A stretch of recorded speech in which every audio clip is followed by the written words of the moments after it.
Hi, Terrence back here with video 5. Today I wanted to talk about something that left me with one of the biggest puzzles for me to try to figure out, and I haven't figured it out. Something happened in my early 20s. I was living in a basement apartment with my twin brother, and my younger brother was over visiting. It was late at night, and we played a lot of video games, as I've said in a previous video. So we wanted to go to the 24-hour video store and go get another video game to play that night because we were all hanging out. I had one of my best friends living with us there too, so it was kind of a guy's hangout. Anyways, we went out to the video store. We were going out to the video store and realized that it was one of the heaviest rainstorms I've seen. Not the heaviest, but in that area of heavy rainstorms. And it was blackout, and it was pouring heavy rain, lightning going off constantly. And so my brother had just bought a new leather jacket, cost a lot of money, and excuse me, said that he wanted to he didn't want to get it wet. So I said I'd run ahead to the car and open the door so that he could just run into the car. So I did. When I got into the car, I remember sitting there and I felt very tranquil suddenly, like very, very relaxed, not sleepy, but something like that. And like suddenly very relaxed. And then all of a sudden my brother showed up and popped in, and he sat in and he said, is everything okay, Terrence? And I said, yeah, why? He noticed right away.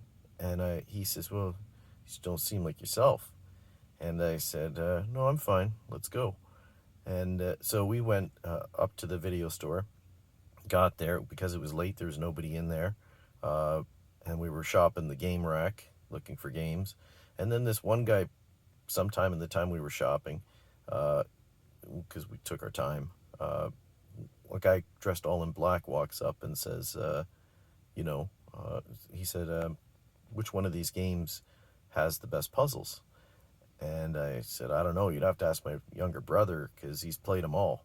So we did. I think my brother recommended Super Metroid. And so he said thanks and left. And then we left.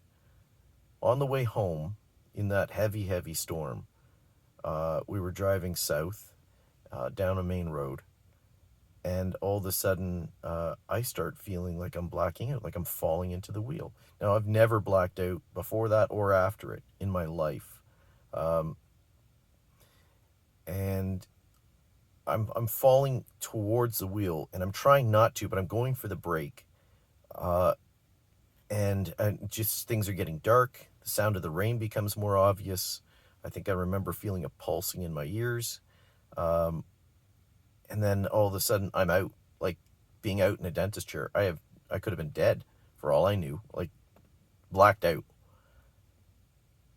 When I came to, I was completely lost, disoriented. I didn't even know my brother was sitting right next to me because I turned my head to the left to try and see him, trying to see through the heavy rain and the wipers going on high.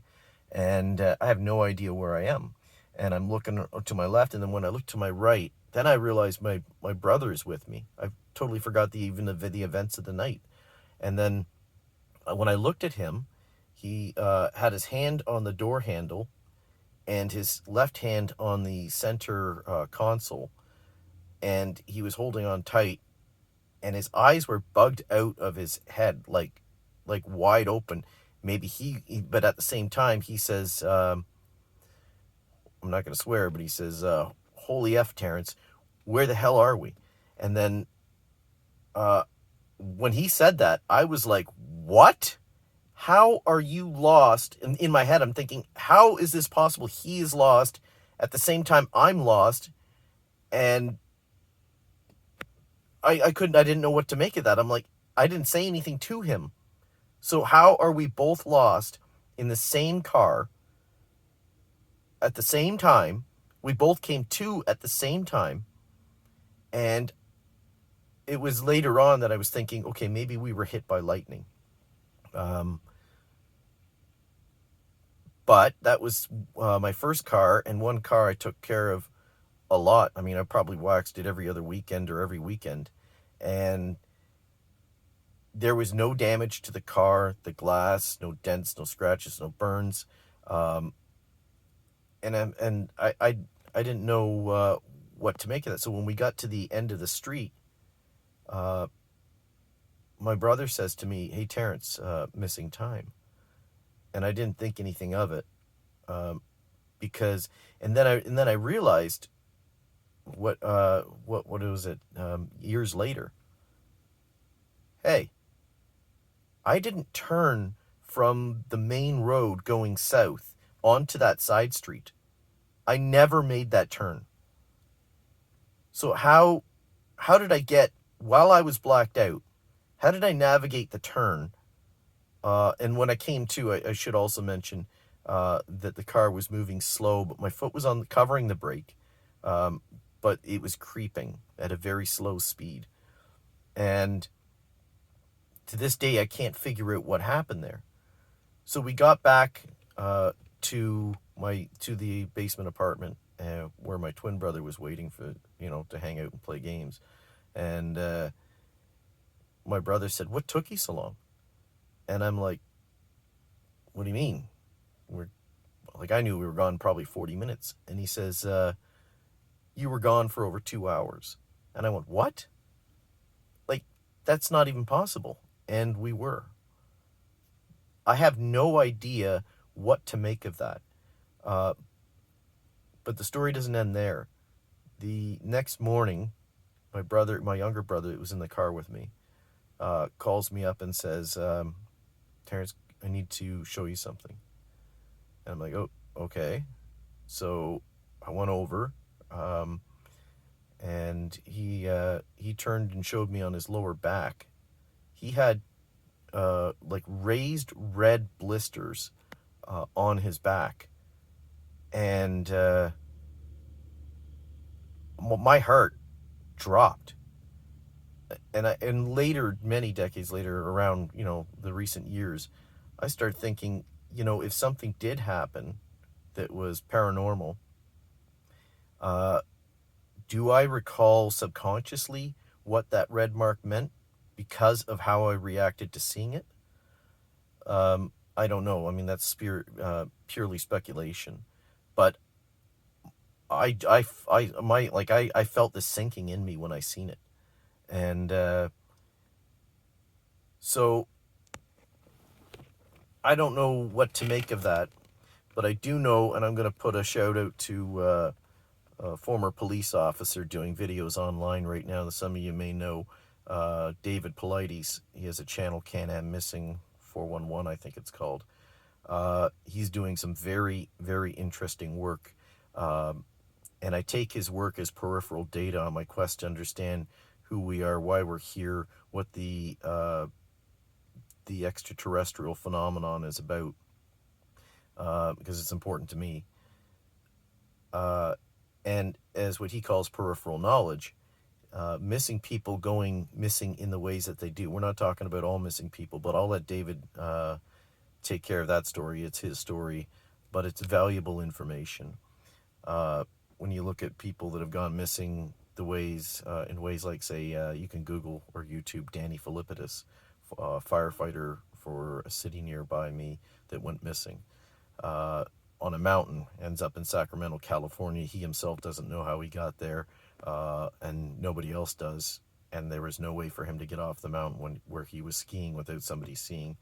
But somehow he got off that mountain. You can Google that. It was all over the news. But anyways, the reason why I mentioned the missing people is on that road just south of where I lived, and I'm talking 10-minute walk, maybe 15-minute walk. And you can also Google this. Oddly enough, they're called the Lost Boys. They were in the city of Pickering, Ontario. They're still missing to this day. I believe there's 5 of them. And I had friends that knew those people. I wonder, because we were right near Frenchman's Bay, and that I wonder if what happened that night may have happened also, uh, but succeeded to those 5 kids. They were young teens. Not young teens, late teens. So they're still missing. And I wonder if we were lucky and whatever happened to those teens might have happened to us. And I don't know. It's just very peculiar that something as strange as this puzzle of missing time happened in an area where other people have gone missing. And I wonder if there's any relation between the two. Because, as you know, there's people that go missing and they're found for one reason or another, dead or alive. They're found. How do you lose 5 people all at once in a group?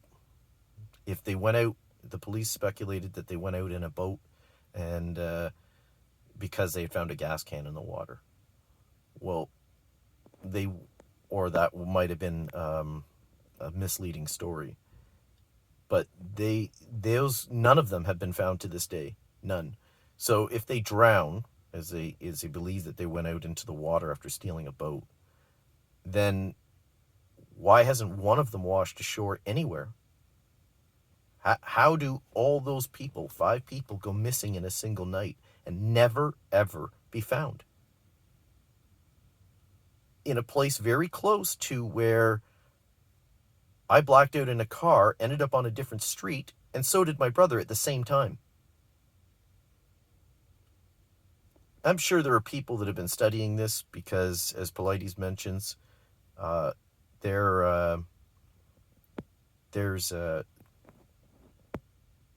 people that arrive on scene that are dressed in suits, and often the FBI gets involved in these cases where they're not generally involved in missing persons cases unless it's, as David Polides says, that it's young, very, very young people.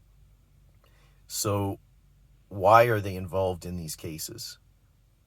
Might have something to do with the CIA study on this subject of UFOs.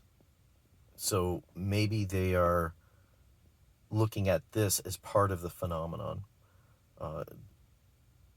That's a possibility. Today, I have no answer for it. It absolutely happened. My brother is my witness, and I can't explain it. It's a piece of my life that's missing and unexplainable. I'll talk more about this later if there's some interest in it. All right, take care.